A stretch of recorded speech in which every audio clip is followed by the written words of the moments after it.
Aminao hoe ny fahasoavana sy ny fiadanana avy amin'Andriamanitra ray sy Jesosy Kristy Tompo. Amen. Ny tenin'Andriamanitra izay angalantsika ny afatra amin'ity an'ity ravana, dia arak'izay hitantsika eo amin'ny Timoty faharotoko fahaefatra, andinin'ny fahaenina ambin'ny folo ka hatramin'ny fahavalo ambin'ny folo. Timoty faharotoko fahaefatra, andinin'ny fahaenina ambin'ny folo ka hatramin'ny fahavalo ambin'ny folo, izay mivaky toy izao amin'ny anaran'ny Tompo. Tamin'ny nandaharako voalohany, hanalatsiany ny tenako, dia tsy nisy nomba, fa nandao ahy avokoa izy rehetra, aza mba isaina hoeliny anie izany. Kanefa ny Tompo nitsangana teo anilako ka nampahery ahy, mba ho tanterahina tokoa amin'ny ataoko ny fitoriteny, ary mba ho reniny jentilisa rehetra izany, ary izao novinjena tao ambavany liona. Ary ny Tompo hanafaka ahy amin'ny asa ratsy rehetra ka hamonjy aho any amin'ny fanjakany any an-danitra. Ho azy anie ny voninahitra mandrakizay. Amen. Arak'izany ry havana dia ao anatin'ny fanaovam-beloma sy afatra farany izay nataon'ny Paoly ho an'ny Timoty moa no hitantsika ao anatin'izao ampahatsoratra masina izay niraisintsika izao. Misy rato fahamarinana telo reto no azontsika tsoahana avy amin'izany afatra farany nambaran'ny Paoly tamin'ny Timoty izany.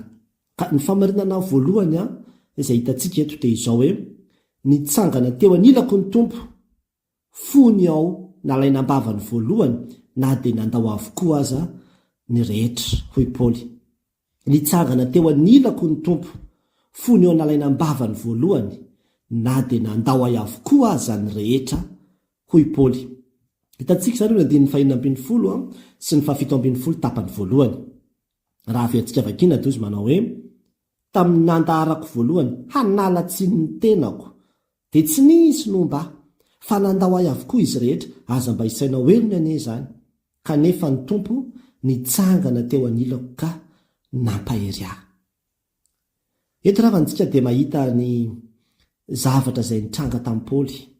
Nisy fotoana nosamborina manko io Paoly io, noenjehany izy, nampangainy izy, ary tsy fantatra mazava moa fa nampandinika soratra masina ary dia mbola miady hevitra hoe inona no tiany Paoly tondrona manokana ao anatin'io teny io hoe: tamin'ilay fotoana nandaharako voalohany, hanalatsiny ny tenako. Tamin'izy taizy io, satria amin'io fotoana izay anoratany io dia migadra fanoroany any Roma izy amin'io fotoana io. Efa figadrany fanoroany Roma io, ary io epistily io nambara hoe epistily izay faraparany tamin'ireo nisoratany. Tany hoe anelanelan'ny faha-efatra ambinipolo sy ny fahafito ambinipolo taorinan' Jesosy Kristy izany no fotoana nanoratany an'io, ary taorinan'io dia noelohana moa izy izany, novinoana i Paoly. Ka tena efa fotoana faraparany amin'ny andro avelomany mihitsy io, dia mitantara amin'ny Timoty izy, mampahery ny Timoty izy, dia miresaka n'io zavatra io izy hoe nisy fotoana ozy izy nandahatra hanalatsiny ny tenako, izany hoe niaro teny izy izany, ilaza ny fahamarinany teo anatrehan'ireo mpanapaka izy. Dia tamin'izany fotoana izany izy dia izao tsy mba nisy nomba na mba nampahery ahy, fa izao nandao ahy avokoa izy rehetra. Ilay izy rehetra izay lazain'io dia ilay olona izay azo heverina hoe mety ho mpianany, mety ho mpanaradia azy, mety ho namany, mety ho miara-mitory taminy, olona izay neverina hoe tokony mba hanohana azy na hitsovavim-belona ho azy na ampahery azy, fa tsy hitany daholy, lasa daholy izany olona samy namonjy ny tenany na mety natahotra ihany koa, dia tena natsiaro irery Paoly teo anatrehan'izany. Kanefa dia izao ny zavatra tsapako izy kanefa ny Tompo nitsangana teo anilako. Izany hoe tao anatin'izay fotoana izay natsapako irery izay dia teo ny Tompo, izay ny zavatra hitako, teo ny Tompo nitsangana teo anilako izy ka nampahery ahy, izany hoe nanohana, nanome tanjaka sy hery ny Tompo. Ary dia izany ny zavatra izay tantarain'ny Paoly ao anatin'izao farapara ny afatra izay nambarana an'i Timoty izao. Ka inona ry havana ny lesona izay azontsika tsoahana avy amin'izany? Tena misy tokoa ry havana ny fotoana eo amin'ny fiainana mety hatsapana ho an'izany hoe lasa daholo ny olona rehetra, fa ianao rery sisany eo to very fanambola velona. Ao anatin'izany anefa dia ambara aminao amin'ity an'io ity fa ny Tompo eo foana, Andriamanitra tsy mandao.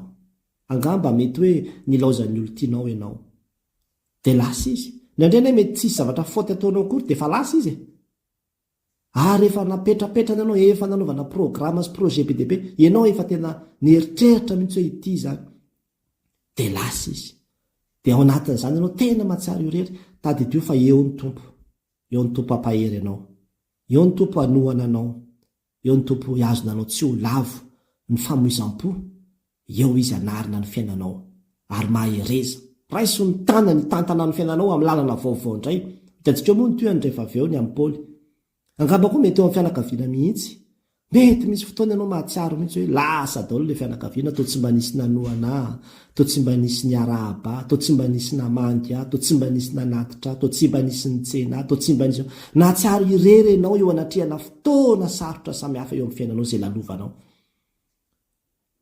miady rery mihitsy araka nataon'ny Paoly hoe tena niaro ny tenako dia tena niady rery misy fotoana ny tena miady rery ary misy olona tena maratra noho izany maratra satria hoe tena ohatran'ireny olona tsisy fianakaviana reny ohatran'ireny tsisy namana reny ohatran'ny tsisy zao dia tena niady rery rehefa tena mafy ny zavatra naretako tamin'iny fotoana iny amin'ny tean'io ty ravina dia Paoly areo dia efa niteny hoe aza mba isaina ho elo ny ane zany tsy ny tanàna elo tamin'izany mihitsy Paoly andreo olona reo fa vao maika ara tena hoe nahitany mihitsy hoe tena hitako ny ariary Andriamanitra nanoana teo hitany ny ariary Andriamanitra nijoro teo anila kosa izy nampahery dia te hampahery ianao amin'izany teny zany koa hoe ny tompo tsy mandao eo foana izy ny olona no mety mandao fa Andriamanitra tsy mandao zany ny irany mpanakantsika raha teo koa any am-piasana any indraindray tena misy zavatra mitranga dia misy namana zay verina tokony hoe hanohana anao hanampy ianao hiara-iady aminao eo anatrehan'ilay toe-javatra zay verina fa tena marina mihitsy kanefa zao mialangalana daholo ny olona fa tsy te hiditra lalina matahotra confrontation matahotra fifana mety zay mivokatra le izy dia samy araka fomba fitenin'ny olona miaro ny rambony tsy ho tapaka dia lasa ianao rery sisa ny tavely eo dia mahatsiaro irery ianao eo anatrehan'ny toe-javatra na indraindray koa tena tsy tianao daholo ny ampiasana satria mety mandeha amin'ny fahamarinana ianao mandeha amin'ny fahitsiana ianao dia mahatsiaro irery ianao eo amin'ny toe-javatra maro na any am-piangonana aza dia misy mahatsiaro an'izany ny olona sasany hoe irery anefa deibe ny olona zay manodidina eto fa tsisy manohana tsisy mampahery tsisy mitsangana mba ho antokoko dia amin'ny tean'io ty dia izao ny tompo no mitsangana hanohana anao izy manohana zay rehetra efa lavo izy ary izy no miaro anao izy no ampahery anao ary ampy ny fampaherezana tena ampy ny fampaherezan'ny tompo ho hitanao moa rehefa vao fa sady mitondra famonjena koa ny tompo fa tsy hoe mampahery fotsiny izy dia mampahery tena nampahery ny tompo fa nandray hoe mety fotoana ny tena hoe tafalatsaka anatina famoizam-polalina mihitsy fa eo ny tompo ndraindray moa mety misy koa hoe lavo mihitsy ny olona sasany lavo noho ny faharatsiny dia hiatakatahan'ny olona atositosiko ny olona tsisy te hifampiraraha amin'ntsony fa hoe olona ratsy iny olona mpanoty iny olona nanao an'zaozao iny dia tadidio ny tantaran'ilay vehivavy zay tratra tanana ny jangajanga rehefa tonga teo amin'i Jesosy toy Jesosy aiza daholo zay nanameloka anao izy za kozy tsy manameloka anao Jesosy isa no nijoro teo anatrehany Jesosy no teo anilany teo nampahery azy nandefa azy tamin'ny fahafahana hoe mandehana amin'izao sisa izao aza manota intsony nalavo azy ianao dia tadidio fa ny tompo tsy mandao anao ny tompo ianao no efa nandao azy ianao no efa nivary lavy tamin'ny fiainana sy ny fahadalana rehetrarehetra dia mieritreritra nao hoe nalalavitra ny tompo fa izy mbola eo ihany mbola miandra ianao ary mbola manatsotra ny tanana izy satria mbola te handray anao zany io Andriamanitsika io ry havana Andriamanitra tsy mandao antsika amin'ny sarotra eo fa eo indrindra no anehon'ny tanam-pitiavany sy ny fitiavany antsika koa dia ny fantaniana mipetraka aminao dia izao inona ny toe-javatra zay ahatsapahanao amin'izao fotoana izao hoe irery ianao dia te hitaonanao ary havana amin'ny tean'io ty hoe raiso ilay tenin'i Jesosy Kristy manao hoe indra momba anareo mandrakariva aozy izy ambara-pahatonga ny fahataperan'izao tontolo izao fa izao tsy andao anao na afoy anao na ovinao ny tompo dia izay raiso amin'ny finomy izay teny izay dia angatao mihitsy ny fanahy masina fa tsy vitantsika amin'ny herin'ny tenantsika ny tonga dia mandray an'izany fampaherezana zany fa angatao mihitsy hoe fanahy masina sokafy ny masoko ahita ilay tanana mahery izay miazona dia ahafahanao miteny koa hoe ay teo foany Kristy na dia nandalo toe-javatra samy hafa toy izany azy ao ny famaritana faharoa zay hitantsika tokoa anefa dia izao hoe ny andrenesany jentilisa rehetra ny filazantsara no antony namonjena sy nampahirezany tompo any Paoly. Ny andrenesany jentilisa rehetra ny filazantsara no antony namonjena sy nampahirezany tompo. Ay, hoy Paoly. Hitantsika zany na andin'ny 7 tapany faharoa. Averiko vakila mitsy na andin'ny 7 ozy manao hoe kanefa ny tompo nitsangana teo anilako ka nampahery aho mba ho tanterahina tokoa amin'ny ataoko ny fitoriteny ary izao no vonjena tao ambavany lioana. Izany hoe etontsika dia mahita le teny hoe mba. Io teny hoe mba io amin'ny Baiboly dia milaza tanjona io. Zay zany ny tanjon'Andriamanitra. Nahatonga n'Andriamanitra nampahery azy. Nahatonga n'Andriamanitra nitsangana teo anilany. Dia mba hahatonga azy hatanjaka. Ka ahavitany tsara ny asa fitoriteny ary mba horen'ny jentilisa rehetra ozy izy ny teny. Ka tsy maintsy nyvonjen'Andriamanitra tao andavaky ny lioana izy. Tena natsiaro mihitsy zany i Paoly hoe tena efa teo ambavahona amin'ny fahafatesana izy, efa tao andavaky ny lioana izy. Fa novonjen'Andriamanitra izy satria manana mission izy. Misy programa Andriamanitra dia ninona ny hahatonga azy ho fitoriana filazantsara any amin'ny jentilisa. Zay ny tanjon'Andriamanitra ka tena namonjena azy tao anatin'izany toe-javatra rehetrarehetra zany. Ary zany ny zavatra naharesy lahatra azy. Nalany izy zany tamin'ny fampangana azy voalohany io ka afaka izy avy eo tokony efa tonga dia fahafatesana mihitsy zany. Raha mamaky eny ianao ry havana ny tantaran'ny Paoly any amin'ny asan'ny apôstôly 7:20 any moa zany ny ohatra zao hoe ny famonjana azy voalohany. Tena nisy olona maromaro andian'ny olona mihitsy efa nioko hoe izahay reto dia tsy nakanina na tsy sotro rano mihitsy raha tsy maty io Paoly io. Efa tena nisy olona nioko an'izany mihitsy fa tena niasa Andriamanitra nanafaka azy tao anatin'izany rehetra zany. Dia tafabritsaka tao amin'ireo olona roa ihany izy. Tena hoe mahavariana ilay izy ka ny antony dia satria misy an'izao epistily be dia be izao mbola ho tsy maintsy soratana. Ho alefa ho an'ny jentilisa rehetrarehetra manerina an'izao tontolo izao tsy maintsy hotoriana ny filazantsara ho an'ny jentilisa rehetra ka tsy hoe vao manomboka izy dia tonga dia ho vonoina sahady. Fa tena narovan'Andriamanitra izy ary zany no antony mba hatateraka amiko izy ny fitoriana any amin'ny jentilisa rehetra ny fitoriteny. Inona ry havana ny lesona antsika tsoahana avy amin'izany. Dia mbola tahaka izany ihany io Andriamanitra io ry havana. Raha manome anao tombonandro izy, raha namonjy sy nanafaka anao sy niary nampahery anao izy, ny antony ve tena hoe mba hahatonga anao ho mpiara-miasa aminy amin'ny asa fitoriana filazantsara ihany koa. Tadidio zany ry havana, tadidio zany. Ny an'Andriamanitra ny tanjon'Andriamanitra tsy hoe eto ihany tsy eto ihany ny tanjon'Andriamanitra ho aminao, fa tena ho mpiara-miasa aminy koa ianao. Angamba mety hoe nandalo olana ianao araka le nambarata hoe lohasaloko ny fahafatesana, accident, zavatra toy izany. Dia nefa fotsiny hoe tena ohatran'ny mirakla mihitsy mbola nahavelona aty. Inona ara ny antony mbola nahavelona aty? Zany ny antony zany. Anisan'ny antony tsara zany mba ahatonga anao hanatanteraka ihany koa ny asa. Fa ozy ny fomba fitenin'ny olona mbola mety misy mission tsy vitanao matoa ianao mbola tsy naren'Andriamanitra tamin'iny fotoana iny.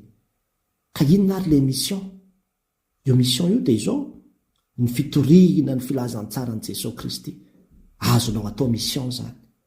Be dia be mihitsy ny olona no hoe nanehoan'Andriamanitra karazan-javatra samihafa toy izany mba ahafahany mandresy lahatra azy hoe atsoko ianao hitory ny filazantsarako amin'ny olona rehetrarehetra. Ka raha tojo amin'izany antso izany ianao miantefa aminao izao afatra izao dia izao hoe maneke fotsiny tahaka n'Isaia hoe inty aho iraho ao. Angamba ianao mbola matoa ianao mbola mandray izao fampaherezana izao amin'ity andro an'io ity dia mbola nomeny ny tompo fahasalamana ny ianao zany, mbola nomeny ny tomponandrom-pahavelomana ny ianao zany.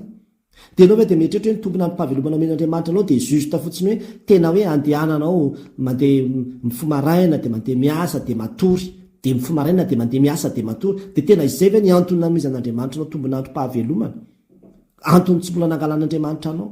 Tsia, misy zavatra mihoatra lavitra noho izany koa ry havana. Ny famonjena, ny fampaherezana, ny fiarovana izay omen'Andriamanitra antsika dia izao. Satria manana mission hampanaovina antsika koa Andriamanitra. Ary io mission io dia tsy miova, mandehana amin'izao tontolo izao ianareo izy ka mitory filazantsara amin'ny olombelona rehetra.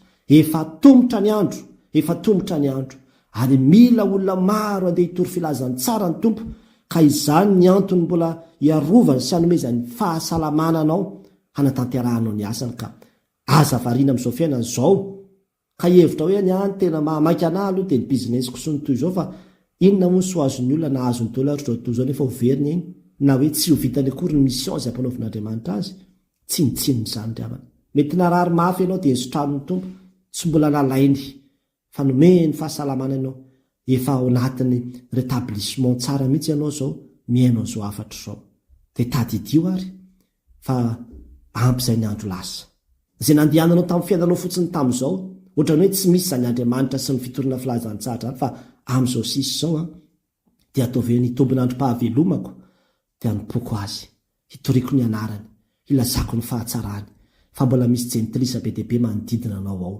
hijoroanao vavilombelona sy hitorianao filazantsara hanambaranao ny fahatsaran'Andriamanitra ny fanontaniana mipetraka amiko sy aminao ary zany dia izao hoe mahatsiaro mamana didy ve ianao amin'ny fitoriana filazantsara ary mino ve ianao fa izany mbola antony koa mbola tsy nangalan'Andriamanitra anao hatramin'izao mbola niarovan'Andriamanitra anao hatramin'izao teo anatrehan'izay mety ho fahalavonatra tokony ho nahatafalatsaka anao amin'ny tian'io ity dia te-taona anao ary havana mandehana torio ny anaran'i Jesosy Kristy torio amin'ny firenena rehetra fa raha mbola misy fofinainy isika dia izany no asa tsara indrindra tsy vitanao amin'ny herin'ny tenanao zany raha tsy miankina amin'ny fanahy masina ianao averiko ihany ary ny famarinana farany izay hitantsika eto dia izao hoe mana tena fanafahana sy fiainana mandrakizay Paoly ka manome voninahitra an'Andriamanitra mana tena fanafahana sy fiainana mandrakizay Paoly ka dia manome voninahitra an'Andriamanitra hitantsika izany hoe 9:20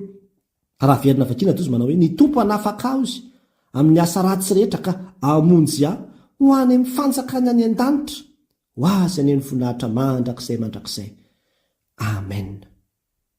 Eto karavana dia mahita fa hafahafa mihitsy ny zavatra tenenin'i Paoly ary tena sahirana anao mandray an'izy hoe inona ary ny tiany tenenina ao anatin'izany teny izany hoe ny tompo hanafaka le hanafaka aloha mazava ho azy fa zavatra futur zavatra mbola ho avy teo aloha izy nijova velobelo hoe nafahan'Andriamanitra teo an-tanany teo ambavaka tao anatin'ny ambavany liona izy efa teny ambavany liona izy zany nafahan'Andriamanitra fa eto indray izy dia miteny hoe mbola hanafaka koa io Andriamanitra io mpamonjy sy mpanafaka io Andriamanitra izy hanafaka ahy amin'ny asa ratsy rehetra ka hamonjy aho ho any amin'ny fanjakana any an-danitra mahita zavatra anankiroa ianao eo anatin'izany ny anankiray aloha dia le hoe asa ratsy rehetra ety ambonin'ny tany zany be dia be le zavatra ratsy ety ambonin'ny tany izay mitaona azy hiverin-dalana mitaona azy hiala amin'Andriamanitra mitaona azy mba hamotika ny finoany kanefa dia izao izy mino aho izy fa ny tompo hanafaka ao anatin'izany rehetrarehetra zany ary tahiry izy raha ny baiboly amin'ny teny allemand zao ny vakianao dia izany mihitsy ny ambarany hoe hanafaka io izy ambandra-pahatonga ny fotoana zay handehanako any amin'ny fanjakana any an-danitra ohatrohatran'izay le ambaran'ny baiboly amin'ny teny allemand ny dikan'io teny io fa ny adika koa nefa azo tonga dia raisina mihitsy no hoe le famonjena sy le fanafahana zany dia miandrandra an'izany Paoly le famonjena amin'le olona ety amin'izao tontolo izao izay ratsy ireo fa le famonjena amin'le mandrakizay koa hanomezana azy le fiainana mandrakizay raha mijery manko ianao amin'ny andininy lolo ao amin'ny toko fa efatra io ihany dia ao Paoly le milazany hoe efa niady tsara ao izy nahatanteraka ny fiazakazahako ny tahiry ny finoana ankehitriny dia tihirizina ho any satroboninahitra ny fahamarinana izay homeny ny tompo tsara marina ho an'izay ho ahy izy amin'izay andro izay ary tsy ho ahy ihany fa ho an'izay rehetra tia ny fisehoany koa any amin'ny andininy fahaenina fafito fahavalo no anambarana izany amin'ny toko faefatra io ka ny Paoly zany raha hoe ositsika hoe ka izy araha zany olona maty tany amponjy izy zany ka inona moa zany ny fandresena amin'izany tena fandreseny zany aminy satria ireo olona reo dia niady izay ahatonga azy hiverin-dalana sy ala amin'Andriamanitra zany ny tena adina trehany zany natao izay fomba rehetrarehetra hialany amin'Andriamanitra fa zao tsy niala hatramin'ny farany izy izay le hoe fandresena tsy le fahafatesany mihitsy ny fandresena ny faharesena fa izy ny azona ny finoana hatramin'ny farany zay le fandresena zany zay ary avy eo koa dia mbola manana fanantenana izy hoe mbola hiakatra ao any an-danitra. Ary zany nambarany teo ankehitriny teterizina ho aho ny satroboninahitry ny fahamarinana ifakaiky ny fialako izy fa ho tehirizina ho any satroboninahitry ny fahamarinana. Tena miandrandra, tena manantena, tena mibanjina n'izany fiainana mandrakizay zany Paoly, ary io fanantenana io no mbola hijoroany. Dia izany no mahatonga azy hoe izy ane no membonahitra ao izy, ho azy ane no voninahitra mandrakizay. Amen. Any ponja ane Paoly ry havana no manoratra an'izany taratasy zany, nefa dia manana fanantenana mihitsy izy, tena pozitiva be mihitsy zany ny fomba fisainany eo anatrehan'ny zava-misy hoe hiazonahitra amin'ny farany Andriamanitra amin'ny finoana ary tondrana ho any an-danitra izy. Fanafahana sy famonjena, zany ny zavatra andrandrainy zany. Fanafahana sy famonjena, zany ny zavatra andrandrainy ka hanomezany voninahitra an'Andriamanitra. Fa inona moa no lesona izay azontsika tsoahana avy amin'izany? Tandremy ry havana zao dia fanafahana fotsiny, fanafahana anao amin'ny problème fotsiny mahamaika anao, fa le famonjena ny fanahanao amin'ny mandrakizay to tsy hitanao, tsy andrandrainao.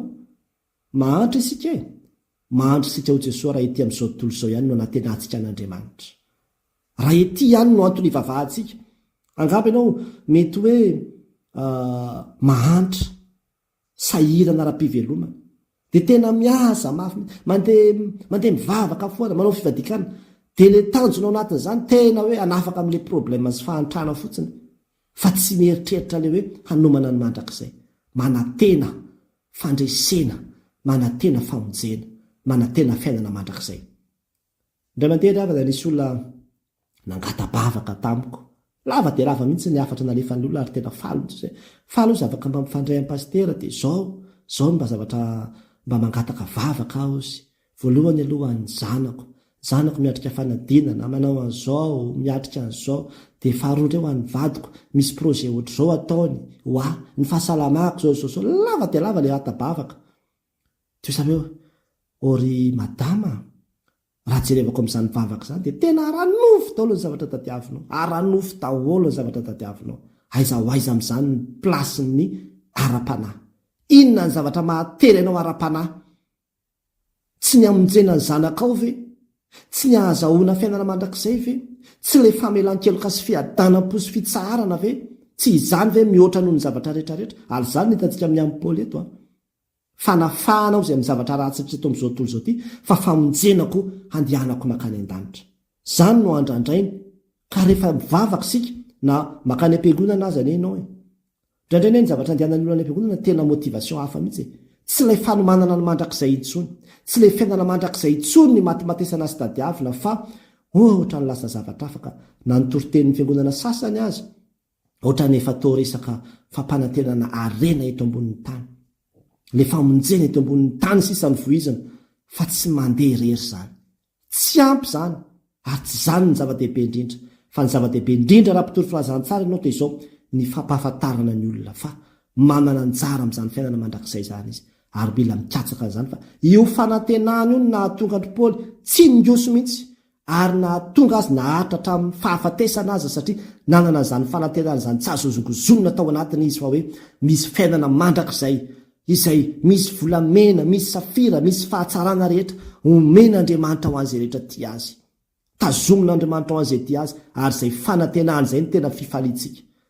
Ka na dia mahantra azy ety dia mbola afaka hiteny hoe faly aho ao aminy, satria nataony mpandova ny zavatra rehetra.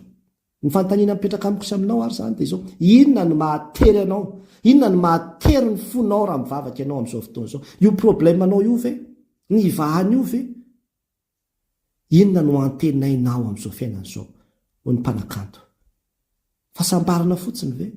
Raha tsy manana fiadananao amin'i Jesosy ianao, raha tsy manana le antoka ho any an-danitra ianao, dia tena mitenanao fa tsinitsininy izany rehetrarehetra izany, tsinitsininy izany raha very ny fanahin'ny olona. Amin'ny tian'io ry havana, mangatany fanahy masina mba hametraka lalina ao anatin'ny fonao mihitsy izay etaeta ao amin'ny mandrakizay izay, ary izay no banjinitsika, izay no katsahantsika, izay atao izay mahatery azy. Indraindray ny fiangonana sasany ny ahabetsaka ny olona hivavaka ny mamaky azy, fa tsy ny ahabetsaka ny olona ho any an-danitra, ka tsy izay mihitsy. Ny fivavahana, ny fiangonana dia tsy orinasa na fanaovana bizinesi hitadiavam-bola, fa toerana anankiray izay hanomamana olona ho any an-danitra, hitondrana ny olona ho any an-danitra. Ka isika dia mila mifantoka tanteraka ao anatin'izany vina lehibe izany, tsy ny fanafahana ny olona amin'izay aretina sy ny olana fotsiny ihany, fa tena ny ahafahany manana antoka tahaka ny Paoly hoe ho any an-danitra izy. Raha fitinina zany izay rehetra nambara teo ravana dia izao hitantsika teo voalohany hoe nitsangana teo anilako ny tompo, fony eo nalaina ambavany voalohany, na dia nandao ahy avokoa aza ny olona rehetra.